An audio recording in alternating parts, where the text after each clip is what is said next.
رات کو 9:30 بجے سونا ہے اور صبح 4 بجے اٹھنا ہے. سمجھ رہے ہیں اچھے بچے کیسے کب سوتے ہیں رات کو؟ ویسے تو رات کو جب آپ 9 بجے سو رہے ہیں 10 11 12 1 2 5 گھنٹے بہت ہیں. 5 گھنٹے رات سونے کے لیے بہت ہے. 2 بجے اٹھنا چاہیے. لیکن یہ بھی سلوک کی پہلی منزل ہے. خانقاہ میں تو 17 منزلوں تک لے کے جاتے ہیں نا. تو یہ ابھی سلوک کی کیا تھی کہ چلو رات کو آپ 9 بجے سو جاؤ, پھر صبح کوئی آپ ٹینشن میں نہ ہو, آپ کو 9:30 بجے سو جاؤ, غم نہ ہو کہ ہمیں کم سلایا گیا ہے, لیکن صبح اٹھ جاؤ اچھے بچوں کی طرح. کتنے بجے؟ تو الحمدللہ تمام شرکاء کو ہم نے رات کو بلایا تھا, عشاء سے پہلے کھانا کھلایا, عشاء کے فوراً بعد ہم نے ان کو اچھے بچوں کی طرح 18 لڑکے تھے, سب ایجوکیٹڈ, کچھ بیٹھے ہوئے, ان کا میں ابھی تھوڑا سا تعارف بھی کرواؤں گا, آپ آ جائیں آگے. یہ دمام سے آئے ہیں ورک شاپ میں شرکت کرنے کے لیے, بیٹھے ابھی میں بلاتا ہوں آپ کو. تو سارے ماشاءاللہ یونیورسٹیوں کے پڑھے لکھے لڑکے, اور اکثریت ان میں دینداروں کی تھی. دینداروں کا مطلب جو گیٹ اپ دینداروں والا, اکثریت کا ایسا تھا. باقی تو کون دیندار ہے کون نہیں ہے اللہ ہی بہتر جانے. اس میں جو شیخ صاحب تھے, ٹھیک ہے, جو پیر صاحب یعنی ہم جو بنے ہوئے تھے وقتی طور پر, میں نے ان کو پہلے بتا دیا کہ 3 دن کے لیے تمہارا پیر و مرشد کون ہے؟ میں ہوں. اس کے بعد بھلے نہ نہیں ہے, کوئی بھی نہیں ہے, فی الحال آپ کا پیر و مرشد کون ہے؟ ایسا ہی کہا تھا نا بھائی پہلے دن. ان کو مغرب کے بعد سب کو بلایا جامعہ میں. مغرب کے بعد سے ہم نے کہا ہمارا کام کیا ہو گیا ہے سٹارٹ. اب 3-2.5 دن یا 2.25 دن جو بھی بنتے ہیں اس میں آپ کے پیر و مرشد کون ہے؟ میں نے کہا فی الحال آپ مجھ سے بیعت ہو. عشاء سے پہلے کھانا کھایا, عشاء کے فوراً بعد اچھے بچوں کی طرح.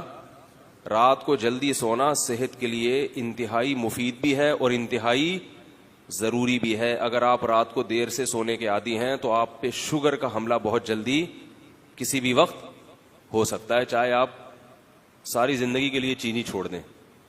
شوگر کی بیماری کا بہت بڑا دخل کس سے ہے؟ یہ تو جسمانی نقصان ہوتا ہے. روحانی نقصان کیا ہوتا ہے کہ آپ کے دن کے کاموں کی ساری برکت ختم ہو جاتی ہے. ہم اسی لیے کام نہیں کر پاتے کہ ہم کاموں کا آغاز لیٹ شروع کرتے ہیں, جبکہ حدیث میں آتا ہے رسول اللہ صلی اللہ علیہ وسلم نے ارشاد فرمایا بورک لامتی فی بکورہا, میری امت کی برکت صبح ارلی ان دا مارننگ رکھ دی گئی ہے. بکور کا مطلب صبح نہیں, ارلی, بالکل صبح کا ابتدائی وقت. جب مرغا جو ہے نا, مرغے کو پتا چل جاتا ہے کہ اب صبح ہو گئی ہے, تو جب بانکیں دینا شروع کر دیتا ہے نا مرغا, اس کا مطلب اب دن کا آغاز یہ فجر سے پہلے ہوتا ہے, صبح کا وقت شروع. سمجھ رہے ہو کہ نہیں سمجھ رہے؟ تو 4 بجے ماشاءاللہ یہ لوگ اٹھے, آدھا گھنٹہ ان کو تہجد کا دیا گیا. آدھے گھنٹے میں تہجد, دعائیں, جو بھی معمولات ہیں وہ کرنے ہیں. میں نے کہا ساری زندگی نہیں کرنا, لیکن فی الحال کر لو, اللہ نے چاہا تو باقی زندگی میں بھی انشاءاللہ عادت. بعض دفعہ شیطان کہتا ہے یار یہ کون ٹینشن ہے تو اتنی, تو بھائی ابھی کر لو, تو اللہ نے چاہا تو انشاءاللہ عادت پڑ جائے گی. تو پھر 4:30 بجے ان کو ہم نے جامعہ کے قریب گراؤنڈ میں بھگایا. 18 لڑکے تھے نا. میرا خیال یہ تھا کہ میں مولوی ہوں تو سب سے سست میں ہوں گا, یہ تو ماشاءاللہ یونیورسٹیوں سے فارغ ہیں, میڈیکل, ایک ڈاکٹر بھی ہیں ہمارے پاس, کوئی انجینئر ہے, کوئی ڈاکٹر ہے, کوئی بزنس مین ہے, اور ماشاءاللہ ہیں بھی. اب یہ دیکھ لیں ماشاءاللہ کیسے لال سرخ, پشاور کے ہیں یہ, دمام میں جاب کر رہے تھے, اسپیشل ورک شاپ کے لیے آئے ہیں یہ. تو لیکن جب اندازہ ہوا تو پتہ یہ چلا کہ ہم لوگ بھاگنے میں, چپل چرا کے بھاگنے میں تو بہت تیز ہیں, کسی کی گھنٹی بجا کے بھاگنے میں تو, ویسے ہی مذاق کر رہا ہوں, ایسا نہیں چپل وپل کوئی نہیں چراتا بھائی, لیکن ہم ویسے جو ہے نا, یعنی اکثر ساتھیوں کی حالت یہ تھی کہ 2-4 قدم چلنے کے بعد ان کا سانس, بولو بھائی, 2-4 ایسا ہی تھا نا. جہاں میں کہیں جھوٹ موٹ بولوں تو بتا دیں کہ یار مولوی صاحب یہ غلط بول رہے ہو یار, ایسا نہیں کرو, تو گواہ کے طور پر بٹھایا ہوا ہے. 2-4 قدم چلتے تو سانس کیا ہو جاتا, سے اندازہ ہوا کہ معاملہ بہت زیادہ یار ابھی 30-35 سال آپ کی عمر ہے, آپ صبح 4 بجے جب آکسیجن کا تناسب ہوا میں بہت زیادہ ہوتا ہے, آپ ویسے ہی فریش ہوتے ہو, اس وقت آپ 2 قدم جاگنگ نہیں کر سکتے, تو اس کا مطلب ہے کہ آپ کیا تیر مارو گے دنیا میں بھائی. انسان کچھ بھی کرتا ہے نا, بڑے بڑے کام, اس کے لیے صحت کا اچھا ہونا ضروری ہے. تو مجھے اندازہ ہوا کہ یہ معاملہ بہت زیادہ کیا چل رہا ہے, داڑیاں بھی ہیں ماشاءاللہ, نماز بھی پڑھتے ہیں, یہ تو چل ہی نہیں سکتے. چلو 50 سال کا آدمی ہو, اسے بھاگتے ہوئے تھوڑا سا وہ ہو رہی, تو 35 سال کے. تو میں نے ان لوگوں سے کہا کہ بھائی آپ بھاگیں, یہ خانقاہ ہے. اب آپ کہیں گے کس قسم کی خانقاہ ہے؟ یار خانقاہ میں تو ذکر اللہ ہوتا ہے, اللہ اللہ سکھاتے ہیں. اللہ کے بندو, جیسے نماز روزہ ضروری ہے, مسلمان کو من حیث القوم دنیا میں دین کو غالب کرنے کے لیے, یا اللہ اس کے رسول نے جو ہمیں حقوق بتائے ہیں, جو اللہ اس کے رسول کے حقوق ہیں, ان کو پورا کرنے کے لیے بھی تو کوئی جسم میں اسٹیمنا ہونا چاہیے کہ نہیں چاہیے؟ یہ جو نبی نے فرمایا المؤمن القوی خیر من المؤمن الضعیف, طاقتور مومن کمزور مومن سے اللہ کو زیادہ محبوب ہے. تو یہ کیوں فرمایا آپ نے؟ اس لیے کہ وہ صحابہ میں اگر یہ قوتیں نہ ہوتی تو روم اور فارس کو فتح کر لیتے. وہ تو ایسا ہی ہوتا بنی اسرائیل کی طرح. موسیٰ علیہ السلام نے بنی اسرائیل کو کہا جاؤ فلاں قوم سے لڑو, تو انہوں نے کہا ہم نہیں لڑ سکتے بھائی, وہ تو بہت بڑا مسئلہ ہے وہاں پہ, ٹھیک ہے نا. اذهب انت وربک فقاتلا, آپ جائیں, آپ کا رب جائے, لڑیں, فتح ہو جائے تو ہمیں بتا دینا, ہم بھی آ جائیں گے پیچھے پیچھے. اور کتنے مواقع تھے, سست آدمی دنیا میں کوئی بھی کام نہیں کر سکتا. پھر ان سے کہا گیا کہ یہ کر لو, گائے ذبح کر لو. یار یہ بڑی ٹینشن والا کام ہے, کس قسم کی ہو, فضول قسم کے سوالات. بنی اسرائیل کو جو بھی کہا جاتا, کوئی بھی آرڈر دیا جاتا, بنی اسرائیل پہلی دفعہ میں وہ کام نہیں کرتے تھے. کیوں؟ غلام تھے. حالانکہ پیغمبروں کی اولادیں تھیں. بنی اسرائیل کس کی اولاد تھی؟ یعقوب علیہ السلام کی اولاد کو بنی اسرائیل کہا جاتا ہے. پیغمبروں کی اولاد ہے, نہ اس سے گائے ذبح ہو رہی ہے, نہ کوئی اور شریعت کا حکم اس پر اس سے عمل ہو رہا ہے. کیوں؟ اس لیے کہ ایک طویل عرصہ تک فرعون کی غلامی میں اس نے زندگی گزاری, تو مینٹل اپروچ غلاموں والی ہو گئی. بس ہمیں بوٹ پالش کرنے پہ لگا دو, ہمیں کوئی مزدوری کا کام دے دو, کوئی تھوڑا سا یہ کر دو, وہ بس اس سے زیادہ نہیں, روٹی مل جائے, کھانا مل جائے, اور کچھ نہیں. تو ٹھیک ہے, دنیا کی محبت کی حد تک تو اتنا ہی ہے کہ روٹی مل جائے, لیکن اللہ نے اور بھی تو کام ہمارے ذمہ لگائے ہیں نا, بڑے بڑے کام. تو وہ نہیں کرتے تھے. یہ ہندوستان میں جب انگریز آیا ہے نا, تو انگریزوں نے یہ بات لکھی ہے کہ یہ جو مغل بادشاہ تھا نا آخری, کیا نام تھا اس کا, بہادر شاہ ظفر, میں اس کے مزار پہ گیا ہوں, وہاں مزار پہ کوئی حاضری دینے نہیں گیا, ویسی عبرت کے لیے بادشاہ کے مزار پہ. اس کی شاعری پڑھی میں نے وہاں جا کے, کیونکہ ہم مزاروں والے بولو بھائی نہیں ہے. جب بھی کوئی پوچھا کرے نا آپ فلاں, وہ جمعے کے بیان میں کہہ رہا تھا کہ وہ مزار تھا وہاں ان کا, کیا نام ہے یار, عبداللہ شاہ غازی کا, تو وہ میں ٹرین کا سفر بتا رہا تھا, بھول گیا تھا. تو وہ اس میں یہی تھا کہ میں نے ان سے کہا کہ آپ جن بابا کے مزار پہ جا رہے ہو نا, ان کا مزار ماڑی پور میں بھی ہے. عبداللہ شاہ غازی کے 2 مزار ہیں, ایک وہاں بھی, ایک یہ وہ بچپن کا ہے, اور یہ ان کے بڑھاپے کا ہے. ایسا چل رہا ہے. 2-2 3 مزار بھی چل رہے ہیں بزرگ کے. بھائی دکانیں ہیں یہ, بزرگوں کے ناموں کو کیا کرایا جاتا ہے, کیش. کچھ بھی بنا کے تختی لگا دو, پبلک طواف کرنا.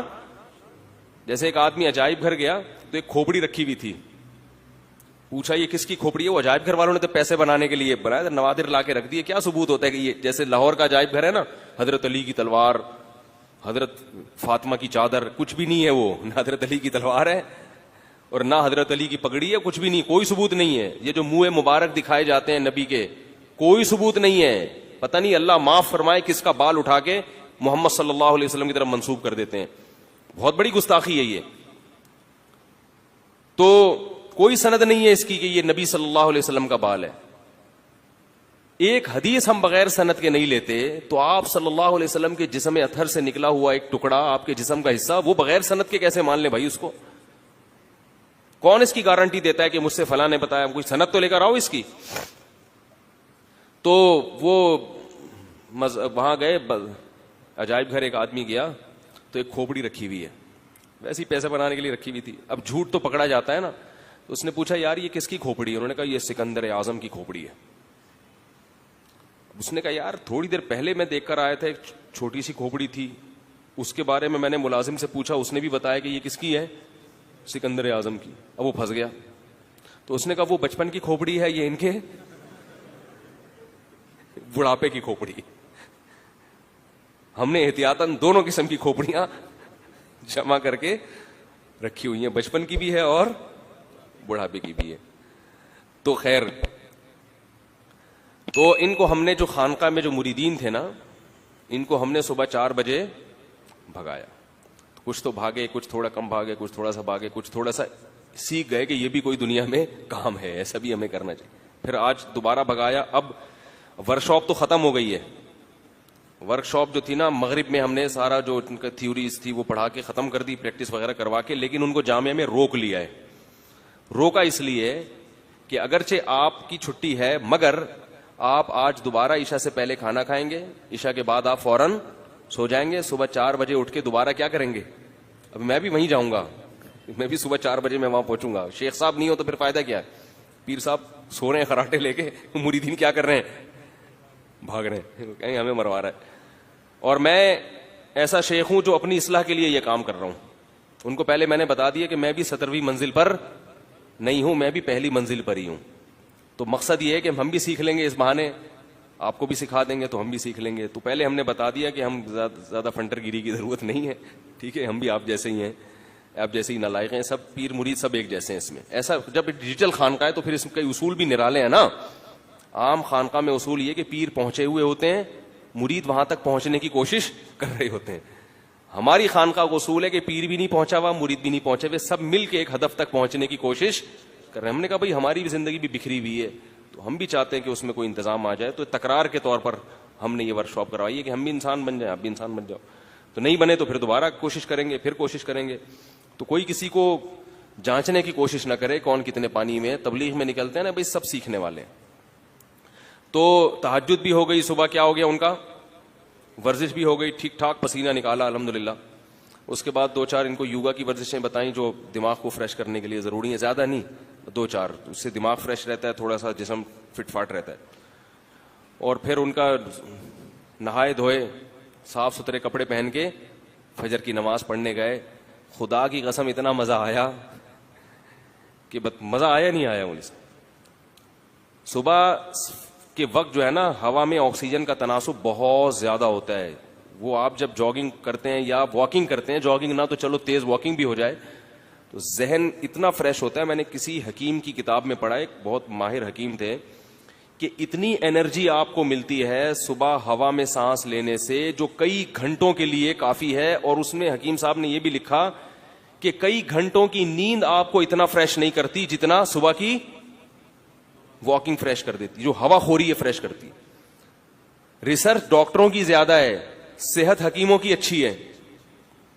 صحت کے بارے میں معلومات ڈاکٹروں کے پاس زیادہ ہوتی ہیں. کیا خیال ہے بھائی؟ وہ تو ایک حکیم تو چھوڑو ہوتے ہیں. حکیم سے تو معلومات لینے سے پہلے گوگل پہ سرچ کر لیا کرو کہ یہ معلومات لینے کے قابل بھی ہے یا نہیں ہے. ایک نمبر کے پھینکو ہوتے ہیں اکثر, سارے نہیں, کچھ اچھے بھی ہوتے ہیں لیکن اکثر پھینکو. لیکن صحت پھر بھی کس کی اچھی ہوتی ہے؟ میں نے 100 سال کے حکیم دیکھے ہیں, 99 سال کے حکیم دیکھے ہیں, ایسی فٹنس. ابھی ہمارے محلے میں ایک جہاں میں رہا کرتا تھا, ایک حکیم صاحب کا پچھلے سال یا 2 سال پہلے انتقال ہوا ہے. 100 سال سے اوپر عمر ہوگی ان کو. میری بڑی اچھی دوستی تھی ان سے, میرے والد صاحب کے دوست تھے, دہلی کے تھے وہ. جب ہاتھ ملاتے تھے تو ہاتھ چھڑانا مشکل ہو جاتا تھا. دہلی کے تھے وہ, اور چھوٹا سا مطلب تھا, کوئی بہت پہنچے ہوئے بھی نہیں تھے, چھوٹے موٹے نسخے ٹوٹکے بتاتے رہتے تھے لوگوں کو. اور اتنے نیک آدمی تھے کہ ان سے اگر علاج نہیں ہوتا تھا نا تو کہتے تھے بھائی میں اس کے علاوہ میرے پاس کوئی علم نہیں ہے, کسی اور کے پاس جاؤ. ورنہ ڈاکٹر یا حکیم کبھی اپنی کم علمی کا اعتراف, وہ تجربے کرتا رہے گا, ٹھوکتا رہے گا, بندہ مر جائے گا, کہیں گا قسمت میں مرنا لکھا ہوا تھا. تو وہ کہہ دیتے تھے بھائی میں اس بیماری کا یہی علاج جانتا ہوں, اس سے زیادہ میری تحقیق نہیں ہے. اب آپ کسی اور کے پاس. تو صحت ایسی تھی کہ ہاتھ پکڑ لیں تو بندہ, اور خوش مزاج. صحت اچھی ہوتی ہے تو انسان خوش مزاج ہوتا ہے نا.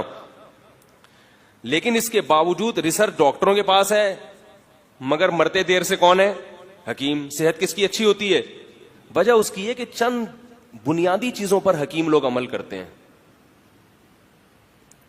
صحت کے جو چند بنیادی اصول ہیں نا, ان پہ حکیم لوگ کمپرومائز. کیا مطلب؟ رات کو جلدی سونا ہے, صبح جلدی اٹھنا ہے.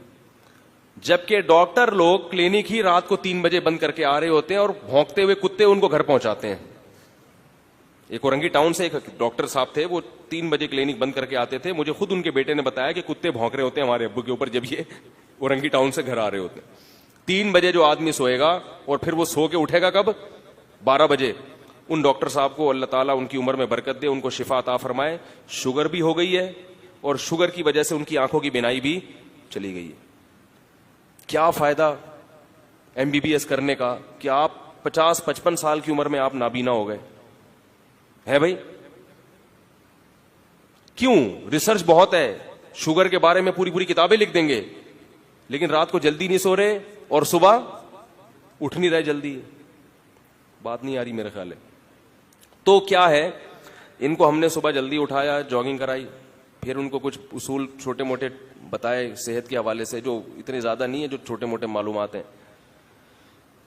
وہ. اور پھر جو ہمارے جو ناشتہ واشتہ کرتے تھے, پھر ان کی جو ورک شاپ کا ٹائم شروع ہو جاتا تھا, پھر وہ وغیرہ وغیرہ, پورا اسی طرح سے ہمارا شیڈول. پھر عصر کے بعد انہوں نے سوئمنگ کی ہے, جامعہ میں سوئمنگ پول بھی ہے. عصر سے مغرب تک سوئمنگ ہو گئی ان کی, صبح جاگنگ ہو گئی. ہم نے ان کا تیل الحمدللہ نکال لیا. تو اب یہ ان کو روک کے صرف اس لیے رکھا ہوا ہے کہ آپ نے عشاء پڑھ کے سو جانا ہے.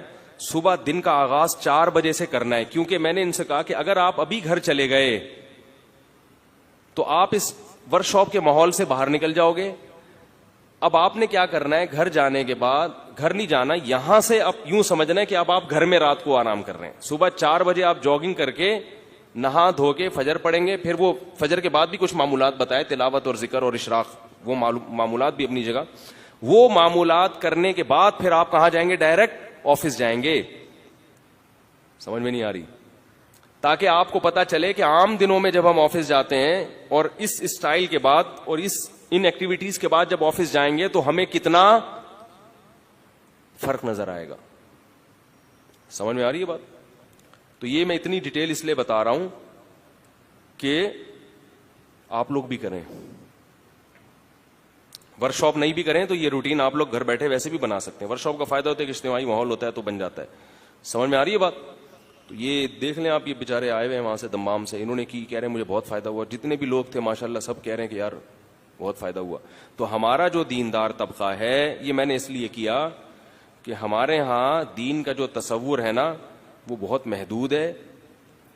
دیکھو بنی اسرائیل تھے, کچھ بھی نہیں کرتے تھے, صحابہ تھے سب بہت کچھ کر کے چلے گئے, کیونکہ صحابہ میں ایسے لوگ موجود تھے جو گھوڑے سے تیز دوڑنا جانتے تھے, صحابہ تیراکی جانتے تھے, صحابہ گھڑ سواری جانتے تھے, صحابہ راتوں کو کم سوتے تھے. آپ دیکھیں وہ تو رات بھر تہجد پڑھتے رہتے تھے. وہ سلیپ مینجمنٹ جانتے تھے کہ نیند کو کیسے مینج کیا جاتا ہے. وہ قدرتی طور پہ جانتے تھے کہ کون سے اوقات سونے کے ایسے ہیں جن میں تھوڑا سو کے بھی انسان نیند کے جو مقاصد ہیں وہ بھرپور طریقے سے حاصل کر سکتا ہے, اور کون سے ٹائم ایسے ہیں جن میں کئی گھنٹے سوتے رہو مگر پھر بھی تھکاوٹ ہوگی. سونا جو ہے نا اس کے بھی ٹائمنگ ہے, اوقات ہیں. خلاصہ میں بتا دیتا ہوں سونے کے بارے میں. رات کو جلدی سوئیں اور پھر جلدی اٹھ جائیں, اور اگر فجر سے پہلے تھکاوٹ محسوس تو فجر سے پہلے تھوڑی دیر کے لیے دوبارہ سو جائیں. سمجھ میں آ رہی ہے بات؟ ہمارے نبی کی جو طریقہ تھا نا رات کو سونے کا, عشاء پڑھتے ہی سو جاتے تھے اور پھر رات کے کچھ دیر آرام کر کے دوبارہ کھڑے ہو جاتے تہجد کے لیے. اب پوری رات تہجد چلے گی تو فجر کی نماز کے بعد جب اذان ہوتی تھی تو اذان اور نماز میں جو وقفہ ہوتا تھا نا, اس دوران آپ صلی اللہ علیہ وسلم ہلکی سی نیند لیا کرتے تھے. یہ تجربہ کر کے دیکھیں, یہ ہلکی سی نیند آپ کو دوبارہ تازہ دم کر دے گی, پھر سارے دن کے لیے کیا کر دے گی؟ ایک دم فریش کر دے گی. آپ پھر آپ کو تھکاوٹ محسوس ہوگی دن کے 12 اور 1 بجے جب سورج بلندی پہ پہنچے گا. اس وقت کھانا کھا کے پھر آپ صلی اللہ علیہ وسلم کیا کرتے تھے؟ تھوڑی دیر قیلولہ کرتے تھے. وہ قیلولہ آپ میں انرجی بھر دے گا رات تک کے لیے, فریش رہیں گے بالکل.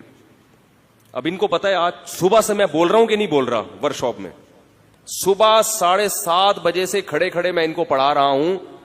نان اسٹاپ, درمیان میں قیلولے کا ٹائم آیا, اور ہماری کلاس ختم ہوئی ہے مغرب میں, ایسا ہی ہے نا. مگر میرے چہرے سے, میرے بات چیت کے اسٹائل سے کہیں سے بھی لگ رہا ہے کہ مفتی صاحب تھکے ہوئے ہیں آج. مجھے تو آپ لوگ تھکے ہوئے لگ رہے ہیں, کہیں سے لگ رہا ہے کہ تھکے ہوئے ہیں. حالانکہ میں اگر نیند کو شمار کروں تو میری 24 گھنٹے میں جو نیند ہوئی ہوگی, میرا خیال ہے بمشکل 4 گھنٹے کی ہوئی ہوگی. بمشکل کتنی دیر کی ہوئی ہوگی؟ بمشکل, یعنی رات کی نیند ملا کے 4 گھنٹے کی. تو یہ چیزیں بھی کیا ہے میرے بھائی, سیکھنے کی ہیں, تاکہ ہم اپنے اوقات کو زیادہ سے زیادہ جاگ کے, ذہن کو فریش رکھ کے مفید کاموں میں کھپا سکیں. ہمارے دن کے زیادہ تر حصے خراٹے لیتے ہوئے 12 بجے معذرت کے ساتھ ایسے اٹھتے ہیں جیسے اللہ معاف فرمائے, بس نہیں بولے کیسے. کوئی 11 بجے اٹھ رہا ہے, کوئی 10 بجے اٹھ رہا ہے, منہ دھوتا ہے, پھر جا کے 10 بجے اٹھے گا, ناشتہ واشتہ کر کے آفس پہنچے گا, 1 بجے پھر ٹون ہونا شروع ہو جائے گا, تھکاوٹ شروع ہو جائے گی, کیونکہ دوپہر کا وقت تھکاوٹ کا ہوتا ہے, پھر دماغ میٹر شارٹ ہونا شروع ہو جائے گا. تو یہ عجیب سا لائف جو ہے نا ہماری گزر رہی ہے. تو اللہ کا بڑا فضل ہے, یہ عثمان بھائی نے کروائی ہے مجھ سے گن پوائنٹ پہ کہ یار کرا دیں اب. تو اس کے الحمدللہ بہت اچھا رزلٹ سامنے آیا. ایک تھوڑا سا مجھے خود بہت فائدہ ہوا, کیونکہ میں بھی سستی کا شکار ہو گیا تھا, میری بھی روٹین ساری خراب ہو گئی تھی. اور ایک بات یاد رکھو, اگر کبھی آپ کو خیال ہو نا کچھ کام ایسے جو رات ہی کو کرنے کے ہیں, تو اس میں پھر بجائے اس کے کہ آپ عشاء کے بعد کریں, آپ عشاء کے بعد سو جائیں, رات کو 2 بجے اٹھ کے شروع کر دیں وہ کام. اس لیے جو ٹائم لینڈر والے ہیں نا, سلیمان احمد صاحب, یہ ساری ترتیب انہی نے ہم کو بتائی ہے, اور یہ قرآن و حدیث سے ثابت ہے یہ سب.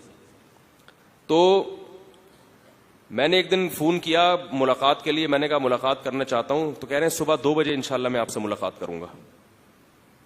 ٹھیک صبح کتنے بجے؟ 2 بجے. واقعی ایک آدمی 9 بجے سو کے یا 9:30 بجے سو کے صبح 2 بجے, تو اس کو لگتا ہے کہ صبح 2 بجے اتنا فریش ہوتا ہے.